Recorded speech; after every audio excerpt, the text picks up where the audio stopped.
Salut à tous, c'est Rudy d'Avis Mobile et j'ai testé le Honor 9. Voici mon avis dans cette vidéo, c'est parti.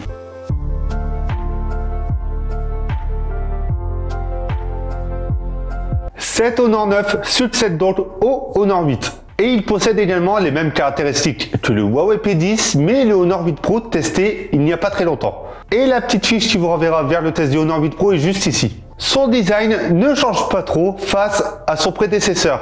Hormis des bords légèrement plus fins, on retrouve également le lecteur d'empreintes qui se situe sur l'avant. Pour les possesseurs du Honor 8, vous ne trouverez pas de très grande différence au visuel. Sur la tranche droite, nous retrouvons le bouton d'allumage et les boutons volume. Et sur la tranche gauche, le lecteur SIM, donc double SIM ou nano SIM et carte micro SD. Et sur le bas, nous avons la présence du port USB Type C, du port jack 3.5 mm et du haut-parleur. Sur l'arrière, pas de très grande différence non plus. On retrouve le double capteur, donc couleur et monochrome, le double flash LED et la marque Honor qui est inscrite maintenant au dos puisque le lecteur d'empreinte y est absent. Nous retrouvons également les reflets qui ont fait du Honor 8 sa réputation en termes de visuel et ces reflets ont donc été retravaillés par Honor. L'arrière est également 3D et donc incurvé, ce qui améliore la prise en main du terminal. Vous l'aurez donc compris, cet Honor 9 n'aura pas subi de très gros changements visuels, mais des changements qui amélioreront la prise en main.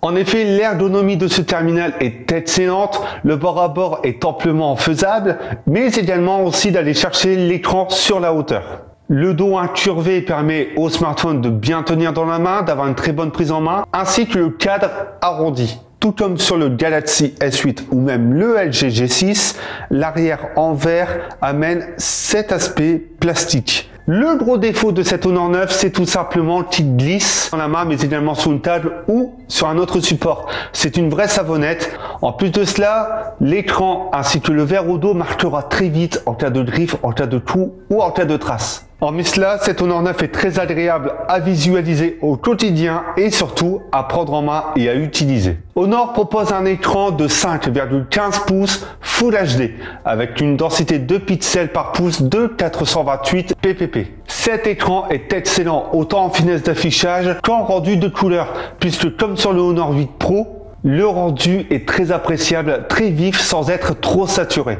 Ce qui est vraiment appréciable au quotidien. Étant une dalle IPS, le noir n'est pas très profond et le blanc tire un peu sur le jaune et sur le rose.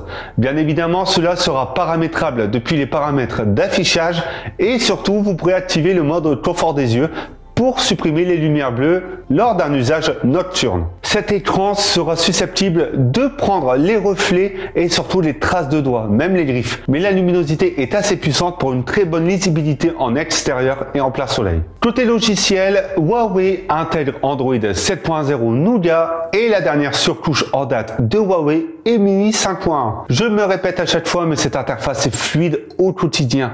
Aucun lag, aucun bug et une fluidité exemplaire. Elle est également très personnalisable et c'est l'un des points forts de cette surcouche. La grande nouveauté, c'est la suppression de la barre de navigation dans l'interface. Il s'agit maintenant de deux boutons sensitifs et d'un bouton accueil qui se situe sous l'écran. Ces boutons sensitifs vous permettront donc de faire des retours ou de lancer le multitâche par exemple. Vous pourrez les désactiver dans les options et de lancer des actions de navigation depuis le bouton d'accueil. Le point négatif de ces boutons sensitifs, c'est tout simplement qu'ils sont méconnaissables et que l'on peut parfois se perdre lors de l'utilisation. Pour rester sur ce lecteur d'empreintes, c'est l'un des plus rapides que j'ai pu utiliser. Tout comme le Honor 8 Pro, il se déverrouille très rapidement, il est très réactif. Et surtout, il n'est pas difficile à aller chercher avec le pouce. Pour la photo, Honor propose un module double capteur, c'est-à-dire 12 millions de pixels pour le capteur couleur et 20 millions de pixels pour le capteur monochrome. À noter qu'il n'est pas certifié Leica, donc pas de mode monochrome exploitable, mais un filtre noir et blanc qui s'en tire plutôt bien.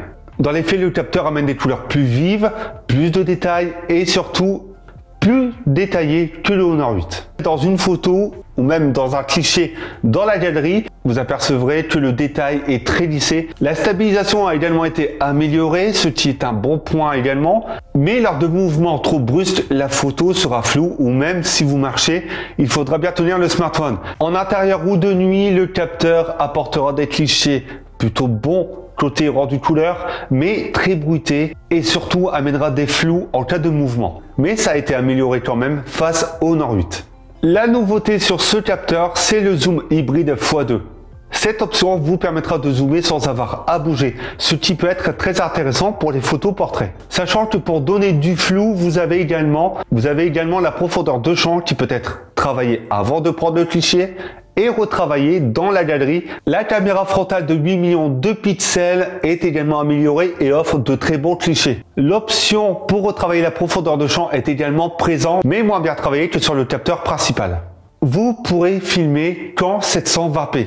Alors que d'autres smartphones filment en 1080p, ce qui est un peu dommage. La partie audio est un point fort également puisque le haut-parleur apporte un son excellent, assez puissant, ce qui est plutôt agréable lorsque l'on pose le smartphone sur une table et tourné à l'autre bout de la pièce.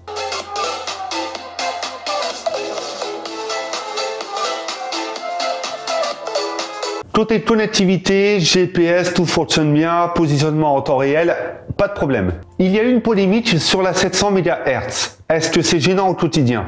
Non, je n'ai rien ressenti avec mon opérateur et surtout, de mon côté, la couverture est excellente. Donc au final, je me retrouve avec une 700 MHz absente qui ne m'a pas gêné en termes de qualité réseau. Et que ce soit en 4G ou tout simplement en communication.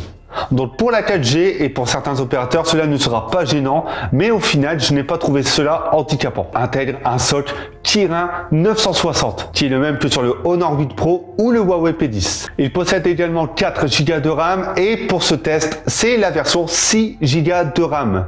Et il possède également 64 Go d'espace de stockage interne extensible via une carte micro SD. Dans les faits et au quotidien, c'est très agréable à utiliser. Donc pour l'interface, aucun problème et en jeu également aucun problème.